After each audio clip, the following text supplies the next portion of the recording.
Assalamualaikum warahmatullahi wabarakatuh. Perkenalkan, nama saya Primadina Hasanah, dosen dari Program Studi Ilmu Aktuaria Institut Teknologi Kalimantan. Bidang yang saya tekuni adalah bidang ilmu aktuaria, statistika, dan terapannya. Saat ini saya ditugaskan untuk mengampu beberapa mata kuliah di program studi ilmu aktuaria ITK. Selain itu, saya juga mengampu mata kuliah di tahap persiapan bersama ITK dan juga beberapa mata kuliah di program studi matematika ITK. Beberapa mata kuliah yang pernah saya ampu antara lain mata kuliah pengantar metode statistik, pengantar matematika aktuaria, pengantar proses stokastik, statistika matematika, aljabar linear elementer, dan kalkulus. Nah, pada kesempatan kali ini saya akan melakukan unjuk kerja teknik pembelajaran yang biasanya saya lakukan di kelas dengan metode DIA, Delivery, Interaction, dan Assessment. Sebelum melanjutkan ke teknik pembelajaran yang saya lakukan, saya akan terlebih dahulu menjelaskan mata kuliah yang akan saya bawakan pada kesempatan kali ini. Pada kesempatan kali ini, saya akan membawakan mata kuliah pengantar metode statistik, di mana mata kuliah ini merupakan mata kuliah yang rutin saya ajar setiap semester. Mata kuliah pengantar metode statistik merupakan salah satu mata kuliah fundamental di kurikulum seluruh program studi Institut Teknologi Kalimantan. Mata kuliah ini wajib ditempuh oleh mahasiswa di berbagai program studi di Institut Teknologi Kalimantan. Mata kuliah ini dikelompokkan kepada mata kuliah tahap persiapan bersama di ITK yang pengelolaannya diselenggarakan secara terpusat di bawah Pusat TPB dan MKU ITK. Mata kuliah ini didesain untuk mahasiswa semester 1 atau semester 2 dengan besaran 3 SKS. Dalam pengajaran mata kuliah ini, biasanya saya menggunakan media pembelajaran berupa Learning Management System atau e-learning dari ITK. Kemudian saya gabungkan dengan pertemuan online melalui Google Meet atau platform meeting online yang lain. Kemudian saya juga memiliki WhatsApp group dengan kelas yang saya ampu untuk memudahkan komunikasi dan juga diskusi gitu apabila ada materi-materi yang belum jelas oleh mahasiswa. Kemudian deskripsi mata kuliah ini. Mata kuliah ini memberikan bekal dasar pemahaman metode statistik bagi seluruh mahasiswa. Kemudian mata kuliah ini merupakan salah satu mata kuliah yang saat ini sangat dibutuhkan karena di era pesatnya perkembangan artificial intelligence dan science data, maka seluruh program studi di Institut Teknologi Kalimantan wajib gitu ya mempelajari mata kuliah ini. Mata kuliah ini sebagai landasan dalam analisis data di semua bidang studi. Kemudian mata kuliah ini pembelajarannya bersifat kolaboratif sehingga menciptakan suasana kelas yang interaktif gitu ya antara dosen dengan mahasiswa. Kemudian pembelajaran diarahkan pada aplikasi permasalahan statistik sederhana sehingga mahasiswa akan diberikan pengalaman dalam case based study atau project based yang nanti diberikan pada akhir semester. Selain itu, untuk bahan kajian yang bersifat teoritis, mahasiswa akan diajak untuk menganalisis permasalahan-permasalahan dengan menggunakan terapan dari high order thinking skill. Kemudian mata kuliah ini juga dirancang dengan metode blended learning sehingga nanti ketika pandemi sudah berakhir dan perkuliahan akan diselenggarakan secara offline, pembelajaran mata kuliah ini akan tetap didesain dengan metode blended learning. Capaian pembelajaran mata kuliah. Setelah mempelajari mata kuliah ini, mahasiswa diharapkan mampu menganalisis penggunaan metode statistik dasar dalam penyelesaian masalah statistika sederhana. Mahasiswa juga diharapkan mampu melaporkan hasil kerjanya dengan baik. Kemudian mahasiswa diharapkan juga mampu menunjukkan hasil analisis yang tepat. Nah, capaian pembelajaran ini dibagi kembali menjadi sub capaian pembelajaran yang dibebankan pada setiap pertemuan per pekan. Beberapa sub capaian pembelajaran mata kuliah ini terdiri dari yang pertama, mampu menjelaskan konsep dasar statistik, mampu menerapkan statistik deskriptif dan penyajian data, mampu memecahkan masalah probabilitas, mampu membedakan variabel acak dan distribusi probabilitas diskrit dan kontinu, mampu menyusun inferensi statistik, mampu menganalisis model regresi. Kemudian setelah menguasai aspek kognitif tersebut, mahasiswa juga diharapkan mampu menyampaikan hasil kerjanya dengan baik, di mana ini merupakan aspek afektif, dan mahasiswa mampu menerapkan pemahamannya pada suatu data atau permasalahan statistik sederhana, di mana kemampuan ini adalah kemampuan psikomotorik yang juga akan dinilai dalam mata kuliah ini. Metode pembelajaran yang saya gunakan dalam mata kuliah ini yang pertama adalah klasikal atau teoritis seperti itu.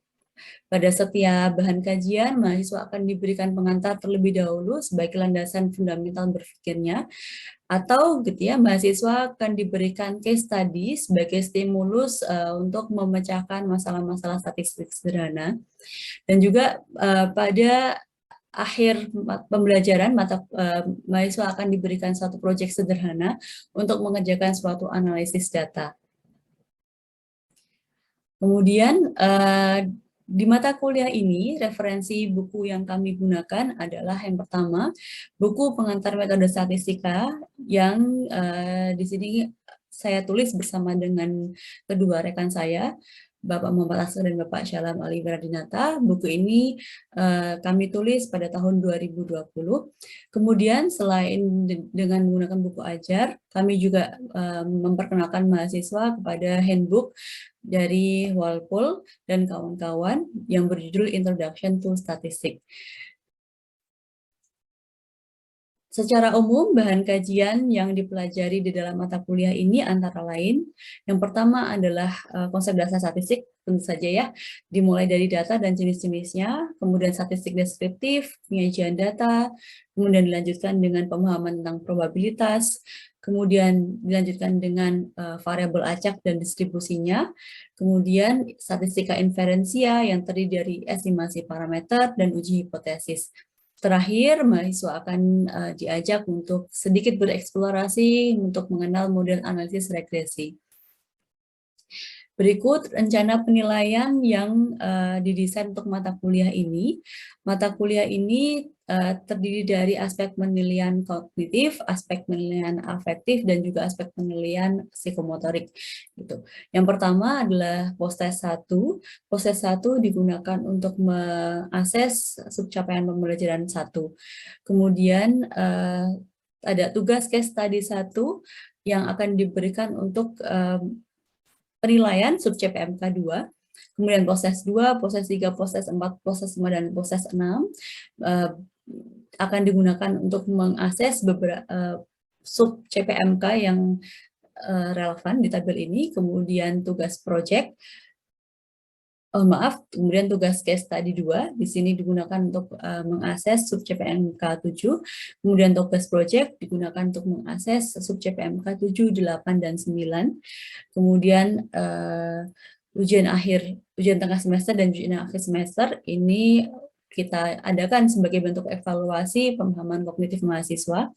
Dan yang terakhir adalah keaktifan diskusi dan perkuliahan sebagai bentuk penilaian untuk sikap dan penilaian untuk psikomotor. Keseluruhan bobotnya adalah 100%, seperti itu.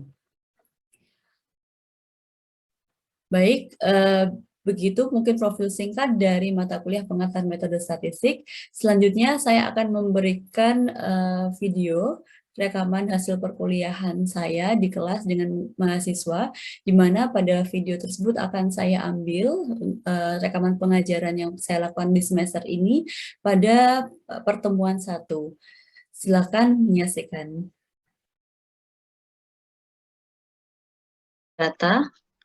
Data itu masih mentah, ya, masih mentah, belum bisa terbaca, belum bisa disimpulkan.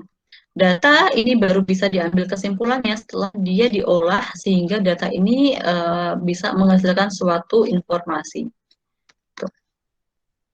Mengolahnya dengan apa? Membuat informasinya dengan apa? Ya tadi alatnya adalah ini ya, dengan analytics. Analisnya seperti apa? Macam-macam. Di sini ada beberapa hal yang terlibat, ada modeling, kemudian ada datanya sendiri, science datanya sendiri, statistik, kemudian ada komputasinya. Seperti itu. Tiga hal ini akan bergabung menjadi satu. Oke, dalam term statistik methods, kalian akan diajak belajar dua hal, deskriptif statistik dan inferensial statistik, gitu ya. Deskriptif sesuai dengan kata pembentukan katanya ya, artinya dari deskripsi. Berarti kita harus mendeskripsikan data. Inferensial statistik adalah kita melakukan suatu uji, suatu analisis sehingga nanti kita membuat suatu kesimpulan ya atau inferensi dari proses yang kita lakukan itu. Nah, pada level ini, level pertemuan pertama, kita akan diajak ke arah yang pertama dulu, deskriptif statistik. Ini perbedaannya tadi, di fase ini yang kita lakukan adalah data understanding. Kalau kita punya data, kita harus paham tentang datanya. Data preparation, atau kita siapkan dulu datanya. Baru data ini kalau sudah siap, data ini akan masuk ke dalam proses modeling. Entah itu estimasi, hipotesis, regresi, dan lain-lainnya gitu ya, simulasi dan seterusnya. Itu ada di bagian inferensial statistik. Nah, bagian terberat untuk menyelesaikan suatu data adalah di bagian ini, deskriptif. Data ini akan dimulai dari proses sampling gitu ya. Sampling, ada yang tahu sampling kan artinya? Ngambil sampel. Kita ngambil sampel atau proses collecting data lah ya. Data ini harus dikoleksi dulu. Mulai dari sini itu harus benar ya, harus benar supaya kesininya juga benar gitu ya. Kalau kita samplingnya salah, collecting datanya nggak tepat gitu ya, nanti datanya itu kurang bisa relevan biasanya seperti itu. Atau tidak bisa mencerminkan target kita dengan baik. Nah, ini makanya dimulai dari proses ini ada metodenya sendiri, harus ditentukan dulu. Sesudah datanya ketemu, data hasil sampling itu pun nggak bisa langsung mentah-mentah diolah gitu ya, atau dilanjutkan gitu. Kita harus lihat dulu. Adakah missing value, adakah nilai yang nggak bagus, adakah simpangan dan seterusnya. Kita harus lihat dulu karakteristik datanya. Baru kalau itu semua sudah kita bereskan, kita akan masuk ke sini. Nah, untuk ilmu di bagian ini tuh tidak bisa di sini ya, tidak bisa di mata kuliah ini sepenuhnya. Tapi kalau di kami gitu ya, di CMT itu ada satu mata kuliah sendiri memang khusus untuk membahas bagaimana sih how to prepare our data gitu. Bagaimana kita menyiapkan data kita, data yang sudah ready untuk kita analisis. Oke, ini saya sedikit singgung-singgung konsepnya dulu ya. Habis itu kita nanti akan coba overview ke data langsung. Kemudian yang harus kalian kenal adalah who is the population, who is the sample, and what is the variables. Gitu. What are the variables? Siapa variabel-variabelnya, sampelnya, dan populasinya. Ini logika gitu ya, konsep dasar yang harus kalian miliki setiap kalian bicara tentang statistik atau tentang data. Pokoknya kalau ada data, kalian harus langsung kepikiran, data ini datanya siapa? Datanya ke siapa? Merujuk ke objek apa gitu ya? Objek apa? Population. Apakah diambil seluruhnya dari populasinya atau hanya sebagian? Kalau hanya sebagian berarti kan masuknya ke sini, sampel. Lalu, apa ini variabel? Di sini penjelasannya adalah are the quantities measured in a sample. Segala ukuran yang kita hitung atau kita catat dari data sampel kita. Gitu. Nah, variabel ini nanti dibedakan ada dua, variabelnya kualitatif dan kuantitatif. Ini wajib kalian ingat-ingat sampai kalian kerja, sampai kalian nanti udah lulus gitu ya, sampai dari isian datanya. Gitu. Ada kualitatif, ada kuantitatif. Nah, kemudian tadi kuantitatif, itu ada dua. Yang pertama adalah discrete, yang kedua adalah continuous. Oke, sekarang saya tanya lagi. Dari data ini, mana yang menjadi variabel kuantitatif discrete, sebutkan kolomnya, dan mana yang menjadi data kuantitatif continuous, kalian sebutkan kolomnya juga. Oke, silakan yang raise hand, Mas Lesmana. Ada Mas Elwin juga, tapi Mas Lesmana dulu ya. Perkenalkan, nama saya Indra Lesmana, izin dari Prodi TMM. Oke. Menurut saya, data kuantitatif discrete-nya itu dari kolom A, B, C, D, E. Dan continuous itu di kolom F. A, B, C, D, E, continuous di kolom F. Ya, Bu. Oke. Bisa disebutkan alasannya, Mas, kenapa memilih yang ini? Karena menurut data, continuous itu masih bisa berubah kapan waktu. Sedangkan continuous bisa berubah apabila sodium fosfat itu berubah juga, Bu. Seperti itu, Bu. Oh, oke. Baik, Jadi, Mas Indra. Ya, jadi continuous berpengaruh kepada discrete berpengaruh kepada hasil continuous. Discrete berpengaruh terhadap hasil continuous. Oke. Ya, bisa. Baik, Mas Lesman, Mas Indra ya. Makasih Mas Indra. Oke, sekarang ke Mas Elwin. Mas Elwin mau berpendapat lagi? Ya, Bu. Setuju? Setuju maksudnya, Bu? Maksudnya dengan Mas Indra tadi setuju? Sebentar, Bu. Discrete ini yang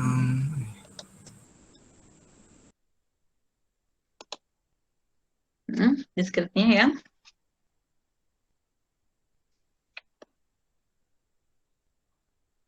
Halo? halo, Bu.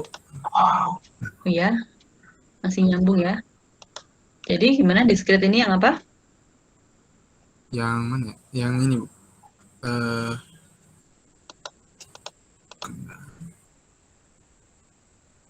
Yang A, B, C, D itu.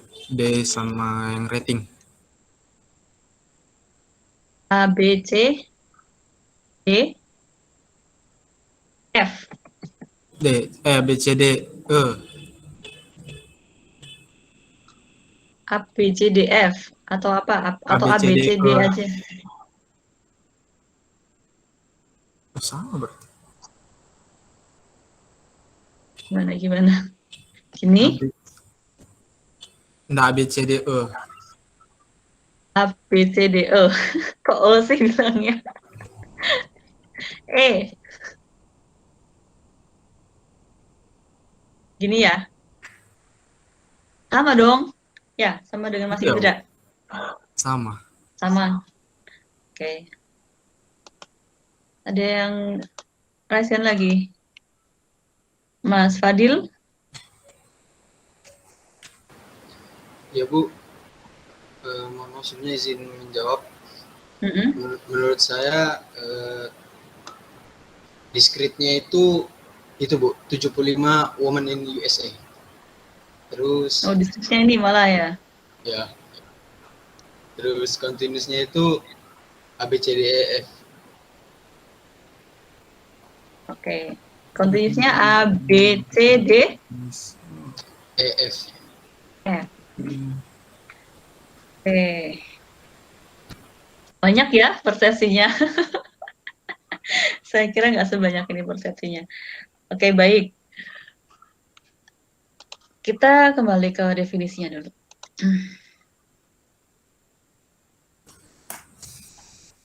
Oh, nggak ada di sini ya. Nah, ini penting ya, kita mengenali data itu penting. Yang disampaikan pertama oleh Mas Indra dan yang kedua oleh Mas Elwin, A, B, C, D, E, F, ini hampir benar ya, tapi 95%. Ada satu sedikit mungkin yang kurang tepat gitu. Kemudian yang disampaikan oleh Mas Fadil yang terakhir, discrete-nya adalah 75 sampel, ukuran 75-nya gitu di sini. Benar gitu sebenarnya, kalau dibilang 75 itu termasuk discrete atau continue, ya bisa kita sebut discrete. Kenapa? Karena objeknya ini diterapkan pada perempuan gitu ya, pada human. Human nggak bisa dong dihitung nggak bulat gitu ya. Nah, sebenarnya mungkin yang perlu kalian nanti pahami, di sini ada perbedaan mendasar antara istilah discrete dan continue. Nah, ini juga di dalam komputasi itu sangat krusial ya. Krusial artinya akan sangat berpengaruh terhadap metodenya yang mau kita pakai nanti apa. Data discrete, yang terakhir adalah data rasio. Rasio ini adalah sembarang data kuantitatif ya, ini semuanya masuk ke rasio. Income, pendapatan, pengeluaran, dan seterusnya, ini semuanya rasio. Gitu. Data-data yang hitungan-hitungan seperti itu ya. Kalau data yang ini, dua yang agak susah dibedakan ini ya, ordinal sama interval, biasanya data persepsi, data pendapat. Gitu.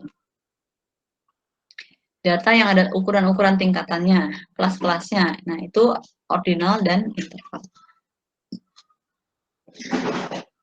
Oke, the last part, itu saya harus jelasin tentang summarizing and graphing data. Ini adalah part paling penting ketika kita punya data mentah. First of all, if you get a data, you should do the summarizing data and graphing the data. Gitu ya, ini penting banget.